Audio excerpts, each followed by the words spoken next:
একজন লোক ছিল যে সারা জীবন আল্লাহকে ভুলে কাটিয়েছে। নামাজ নেই, দোয়া নেই, হারাম হালাল নিয়ে কোনো চিন্তাও নেই। মানুষ তাকে চিনত একজন গুনাহগার হিসাবেই। একদিন সে মারাত্মক অসুস্থ হয়ে পড়ল। ডাক্তার বলল, আর বেশি সময় নেই। এই কথা শুনে তার বুক কেঁপে উঠল। সে ভাবল, আমি কি খালি হাতে আল্লাহর কাছে ফিরে যাব? রাতের অন্ধকারে সে একা একা কাঁদতে লাগল। চোখের পানি বালিশ ভিজিয়ে দিল। সে বলল, হে আল্লাহ, আমি অনেক দেরি করে ফেলেছি। আমি জানি আমি পাপী, কিন্তু তুমি তো গফুরুর রহিম। আজ যদি তুমি আমাকে ক্ষমা না করো তাহলে আমার আর কেউ নেই। সেই রাতে সে জীবনের প্রথমবার মন থেকে তওবা করল।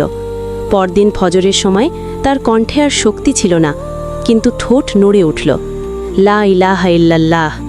সেই অবস্থাতেই তার মৃত্যু হল। লোকজন বলল, সারা জীবন যা করেছে তাতে কি লাভ হলো? কিন্তু আমরা ভুলে যাই, ক্ষমা দেবার মালিক মানুষ নয়, আল্লাহ। নবী সাল্লাল্লাহু আলাইহি ওয়াসাল্লাম বলেছেন, আল্লাহ বান্দার তওবা দেখে আনন্দিত হন। শেষ মুহূর্তের সেই খাঁটি তওবাই হয়তো তার জান্নাতের দরজা খুলে দিয়েছে।